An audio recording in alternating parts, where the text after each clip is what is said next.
विद्यार्थियों, आज हम कक्षा 10वीं व्याकरण विषय के अंतर्गत एक नए शीर्षक को लेकर उपस्थित हुए हैं। यह शीर्षक आपके बोर्ड एग्जामिनेशन के दृष्टिकोण से बहुत ही महत्वपूर्ण, विशेष एवं अहम है।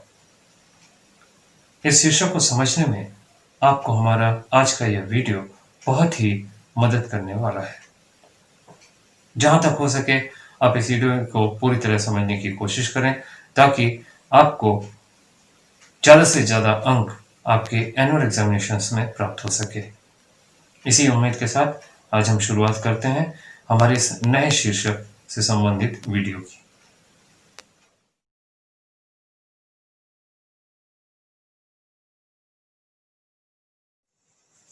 भारतीय साहित्य शास्त्र रस को काव्य की आत्मा की संज्ञा देता है। रस वह सात्विक अनुभूति है जो हम किसी काव्य को पढ़ने या सुनने के पश्चात प्राप्त करते हैं।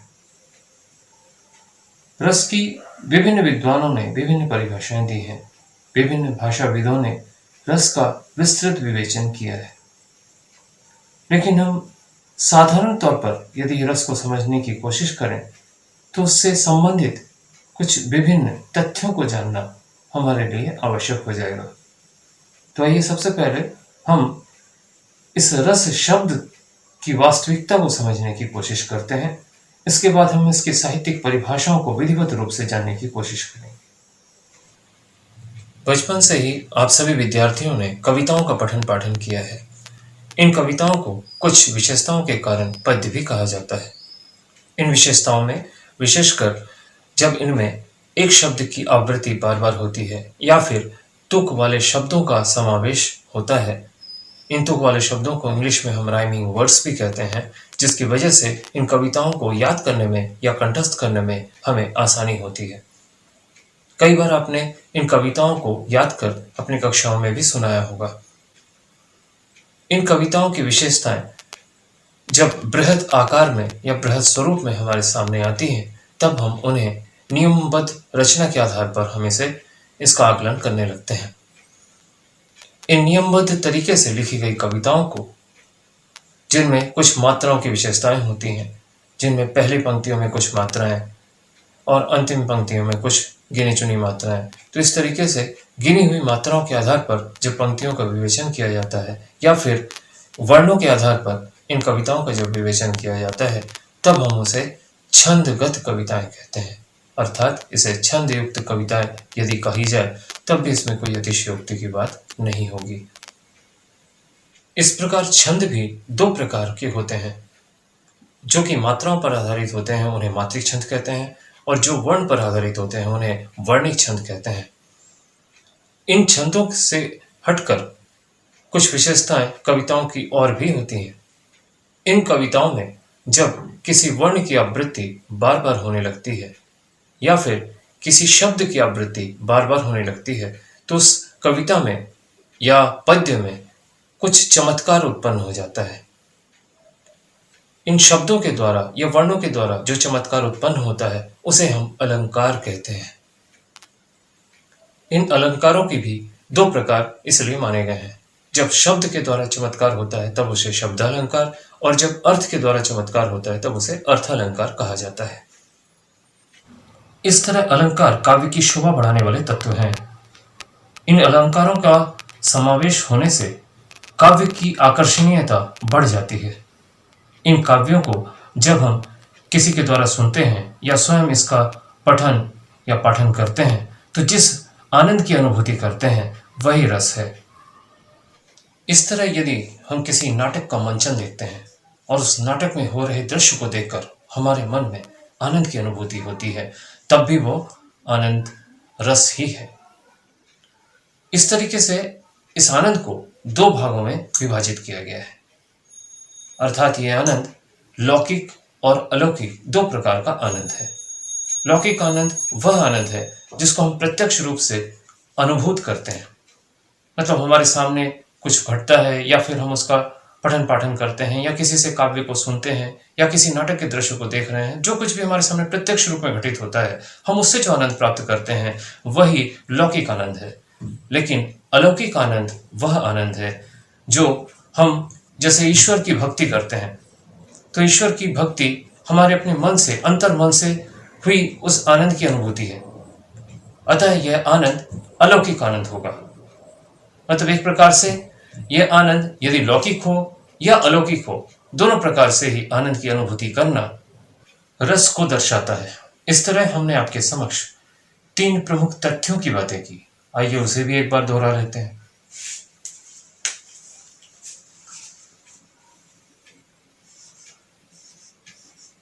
रस, अलंकार,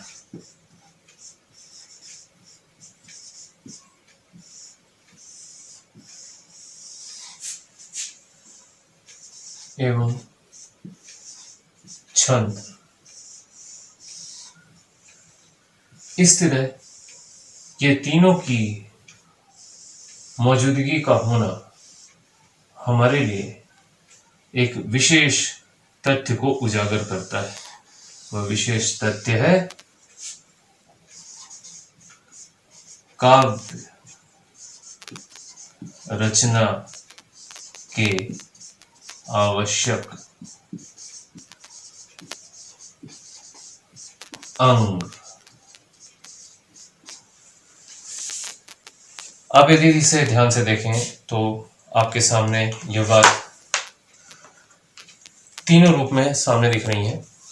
रस, अलंकार एवं छंद, ये तीनों की मौजूदगी का होना काव्य रचना के लिए आवश्यक अंग का होना है।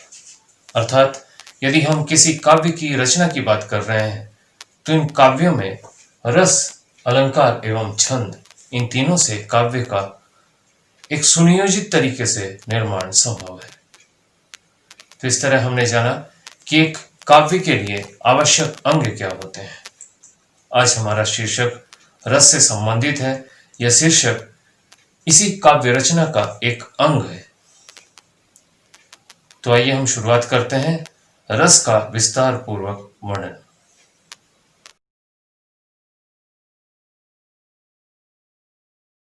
विभिन्न विद्वानों एवं भाषाविदों के द्वारा रस की भिन्नात्मक परिभाषाएं दी गई हैं। संस्कृत के आचार्य विश्वनाथ ने जो रस की परिभाषा दी है, आइए उसका अवलोकन करते हैं।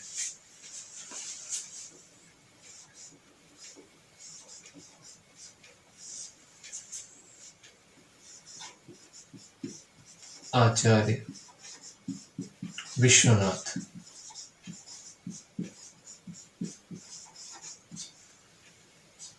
आचार्य विश्वनाथ ने यह परिभाषा इस तरह दी है। वाक्यम रसात्मकम काव्यम।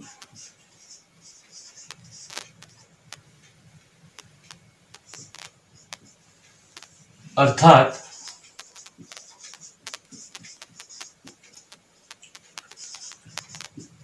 सरस अभिव्यक्ति ही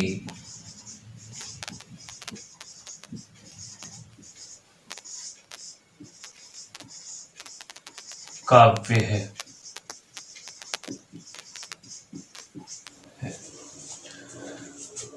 आपके सामने ये परिभाषा जो लिखी है, इसमें आचार्य विश्वनाथ जी ने जो बातें कही हैं वो सिर्फ इतनी है कि इसमें किसी भी काव्य के लिए रस का उपस्थित होना आवश्यक है। मतलब किसी भी काव्य में यदि रस की मौजूदगी है तो वह काव्य है। लेकिन इससे यह बात स्पष्ट नहीं हो पाती कि रस की मौजूदगी होने के लिए किन किन विशेषताओं की या फिर रस के जो आवश्यक अंग हैं वो कौन कौन से हैं जिनकी मौजूदगी होने से ही काव्य होगी।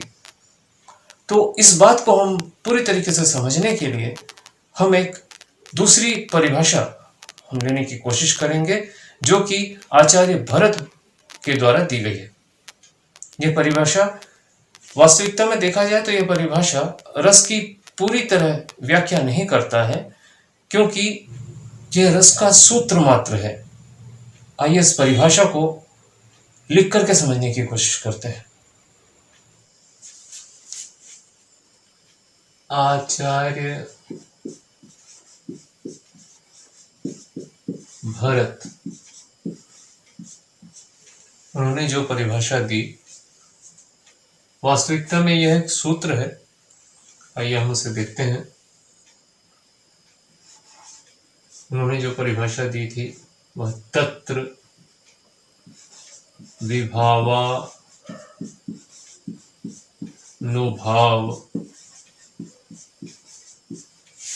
व्यभिचारी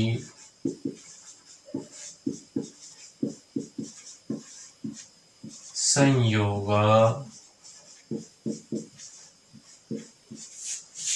दृश निष्पत्ति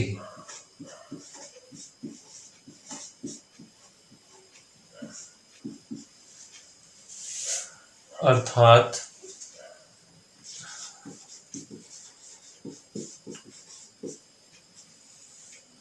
विभाव अनुभाव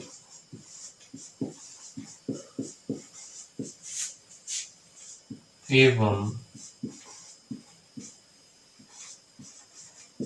व्यभिचारी भावों के संयोग से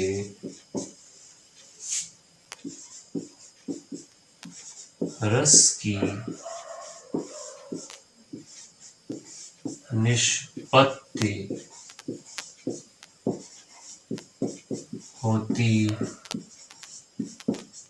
है।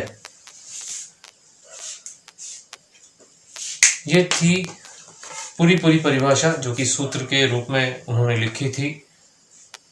ये परिभाषा थी तत्र विभावानुभाव व्यभिचारी संयोगादृश निष्पत्ति, अर्थात जहां पर विभाव, अनुभाव एवं व्यभिचारी भाव ये तीनों मौजूद हो और उनके संयोग से रस की निष्पत्ति होती है। यह सूत्र आचार्य भरत ने अपनी रचना नाट्य शास्त्र के अंतर्गत लिखी थी। वास्तविकता में नाट्य शास्त्र हमारे वेदों पर लिखी गई एक सार ग्रंथ रचना है। ये वेद आप जानते हैं कि हमारे वैदिक कालों से हमारे धर्म ग्रंथों में वेद बहुत ही अहम रहे हैं। तो ये वेद 4 प्रकार के थे: ऋग्वेद, यजुर्वेद, अथर्ववेद और सामवेद। ये चारों वेद हमारे वेद ग्रंथ के रूप में मौजूद हैं। इन पर आधारित जो रचना उन्होंने लिखी है, यानी वेदों का सार तत्व एक तरीके से नाट्य शास्त्र पे लिखा गया है। इस नाट्य शास्त्र में उन्होंने सिर्फ रस का जिक्र भर किया है, पूरी जानकारी रस की नहीं दी है। उन्होंने इस वाक्य में जो कुछ भी लिखा है, इससे हमें तीन अंगों की जानकारी हमें प्राप्त होती है। ये 3 अंग आपके सामने हैं जो हमने लिख रखे हैं। आप एक बार फिर से इन्हें देख लीजिए। विभाव, अनुभाव और व्यभिचारी भाव, ये 3 अंग, इन तीनों का उन्होंने जिक्र किया। लेकिन इन तीनों अंग का विस्तार से वर्णन हम आपको बताएंगे कि इनकी परिभाषाओं के क्या अर्थ होते हैं।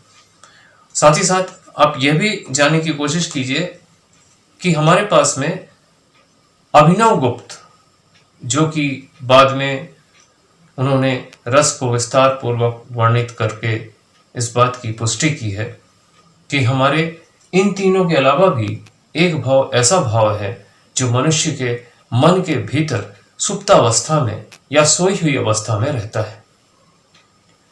यह भाव उचित परिस्थिति व उचित समय आने पर वह अपने आप जागृत हो जाता है और रस की पुष्टि करता है। अभिनव गुप्त जी ने जो या जिस भाव की चर्चा हमारे समक्ष की, वह चर्चा इस भाव को दर्शाती है। आइए उसे देखते हैं। अभिनव गुप्त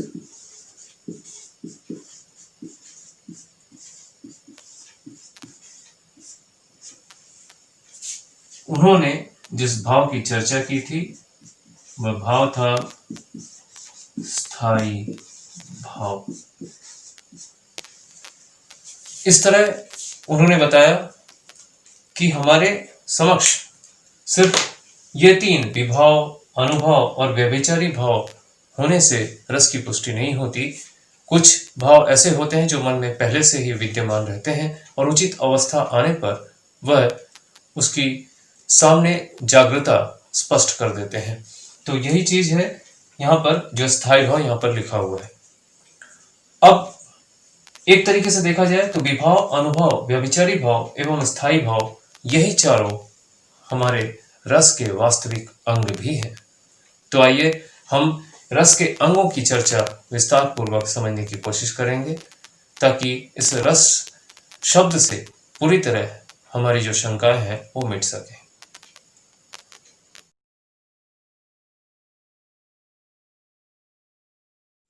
रस के सभी अंगों की विस्तार पूर्वक चर्चा करने से पहले एक बार रस की परिभाषा का पुनरावलोकन हम कर लेते हैं।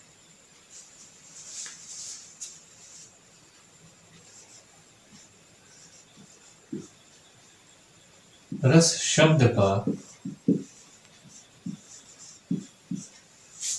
साधारण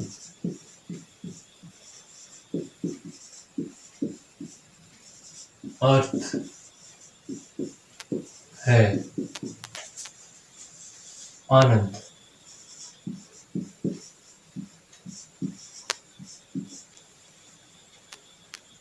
आनंद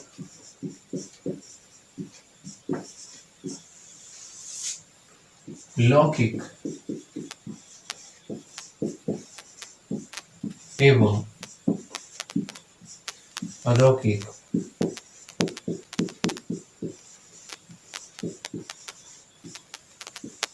दो प्रकार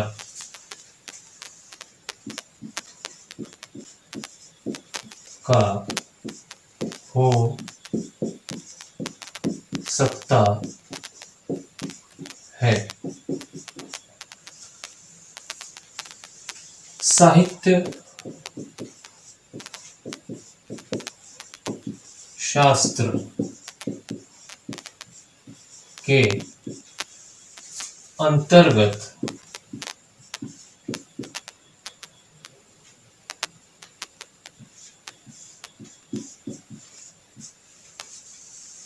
अलौकिक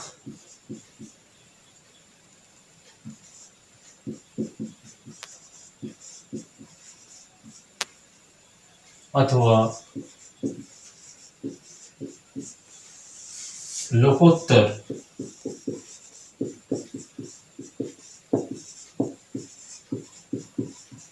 आनंद को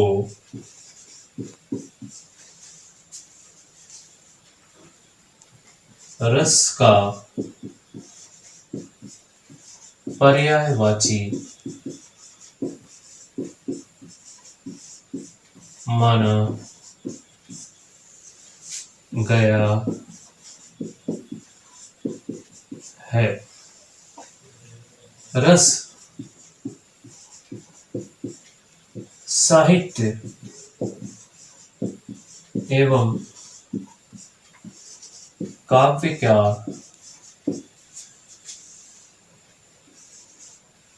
काव्य की आत्मा अर्थात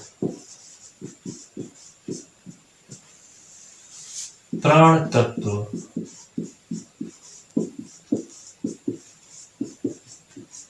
है। यह न तो पूर्णतया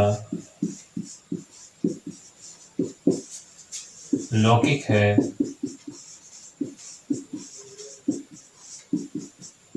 और न ही अलौकिक।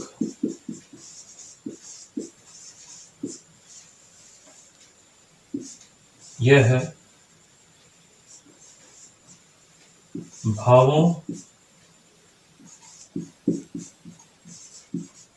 से उत्पन्न आनंद है।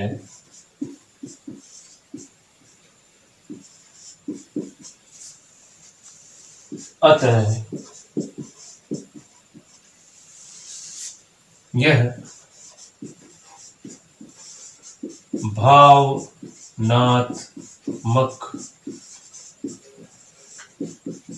है। ये पूरी परिभाषा है जो आपके सामने हमने लिखी है। ये परिभाषा आपके सामने जो हमने लिखने की चेष्टा की है, जिसमें पूरी जानकारी आपको रस की मिल जाती है। आप इस परिभाषा को एक बार अच्छी तरह समझने की कोशिश कीजिए। रस शब्द का साधारण अर्थ है आनंद। इसके बारे में हम आपको पहले भी बता चुके हैं। आनंद लौकिक एवं अलौकिक दो प्रकार का हो सकता है। जब हमने रस के बारे में जिक्र शुरू किया था तब भी हमने आपको इसके बारे में पूरी जानकारी दी थी। साहित्य शास्त्र के अंतर्गत अलौकिक अथवा लोकोत्तर आनंद को रस का पर्यायवाची माना गया है। रस साहित्य एवं काव्य की आत्मा अर्थात प्राण तत्व है।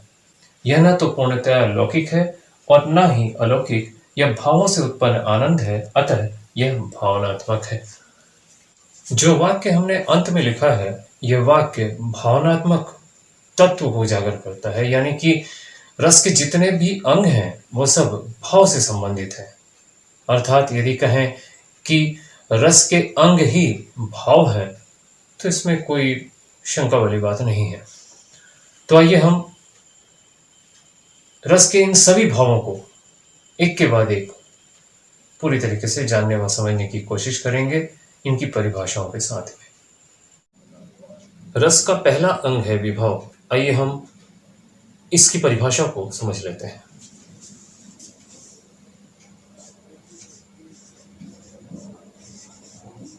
रस के अंग विभाव।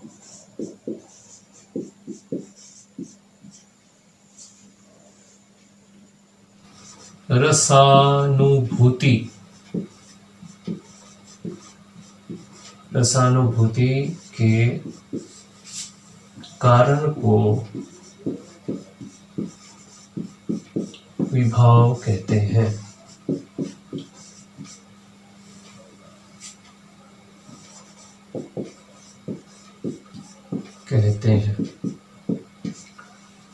इसको दूसरे शब्दों में हम और भी समझने की कोशिश करते हैं।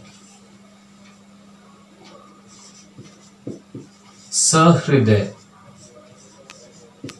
या दर्शक के मन में उत्पन्न भावों को रस दशा में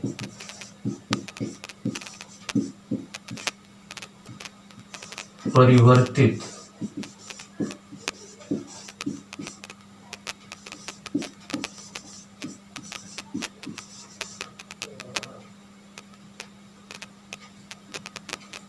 करने के लिए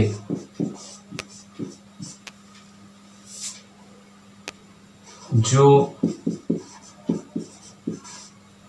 परिस्थितियां अपना कार्य करती हैं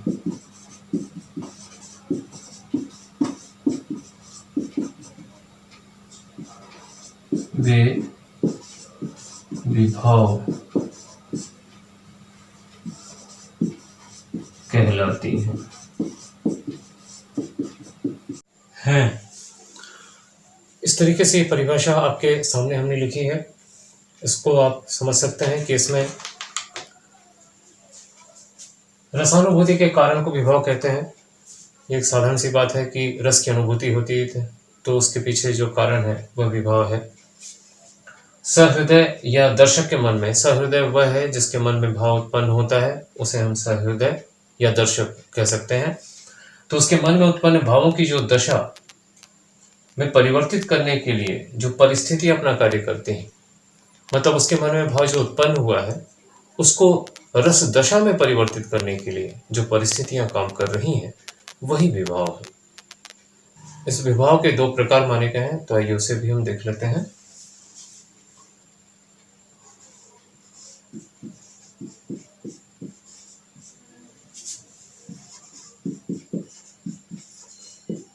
के प्रकार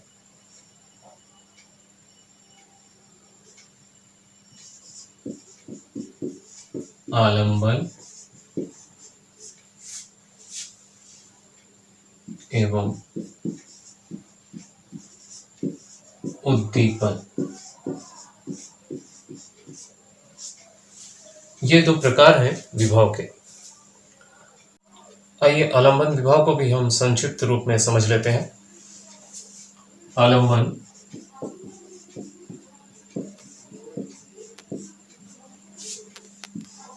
जिसकी सहायता से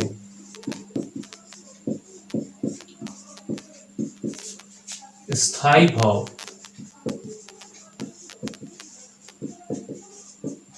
की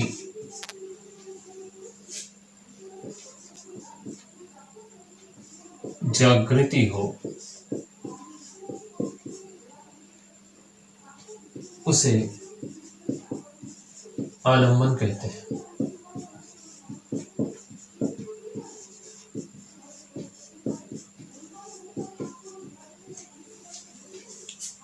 ये परिभाषा है आलंबन की।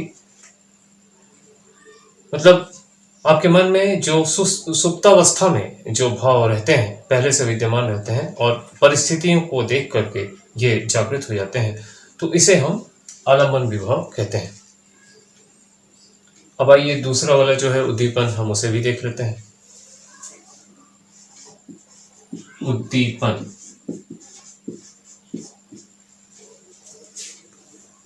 उद्दीपन विभाव के लिए जिस परिस्थिति के कारण या जिन वस्तुओं के कारण स्थायी भाव उद्दीप्त होता है या स्थायी भावों को बढ़ावा मिलता है, उसे हम उद्दीपन विभाव कहते हैं। तो आइए इसकी परिभाषा को इस तरह लिखकर समझते हैं।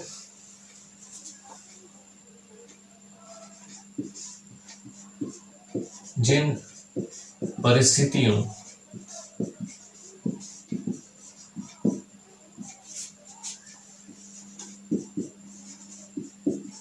के कारण या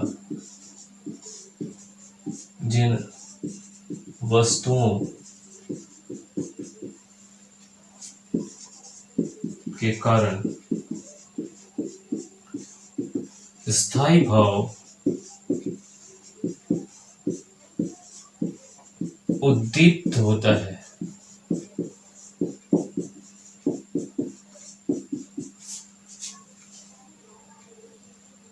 या स्थायी भाव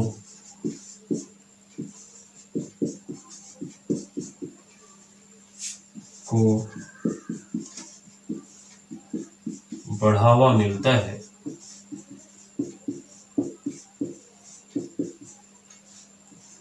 उसे उद्दीपन कहते हैं।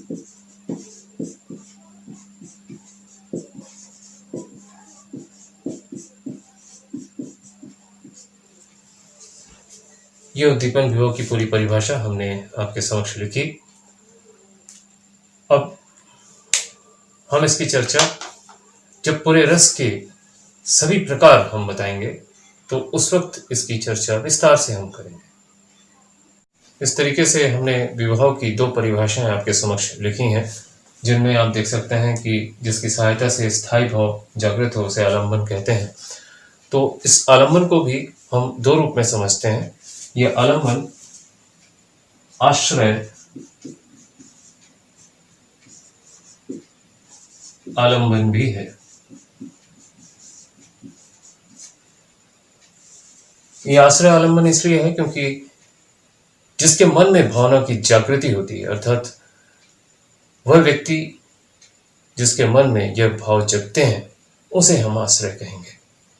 और यह उद्दीपन चूंकि स्थायी भावों को बढ़ावा देने का काम करता है, इस वजह से इसमें प्राकृतिक दृश्य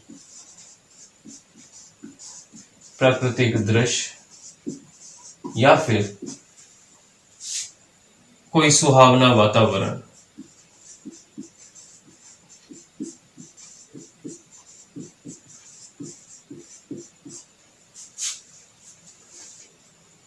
इनको जैसे हिसाब से हम लिख सकते हैं कि जो परिस्थितियों को बढ़ाने के काम में आते हैं। तो इस तरीके से हमने दो बातें आपको पूरी तरीके से बताई जो कि इस विभाव के प्रकार को दर्शाती हैं। तो ये विभाव के प्रकार दो रूप में हमारे समक्ष आते हैं, एक होते हैं आलम्बन और दूसरा है उद्दीपन।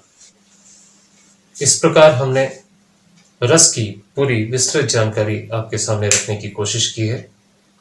सबसे पहले हमने रस की निष्पत्ति, जिसे हम उत्पत्ति भी कह सकते हैं, उस पर हमने चर्चा की। इसके बाद हमने रस की पूरी परिभाषा को विस्तार रूप में आपको समझाने की कोशिश की और अब हमने रस के अंगों के अंतर्गत पहला प्रकार अर्थात विभाव, हमने उसको भी आपको पूरी तरीके से समझाने की कोशिश की है। अब रस के जो बाकी अंगों के प्रकार हैं उनकी चर्चा हम आपके समक्ष अगले वीडियो में करेंगे। आप सभी ने हमारे आज के इस वीडियो को देखने में जो अमूल्य समय का योगदान दिया, आप सभी का बहुत बहुत धन्यवाद।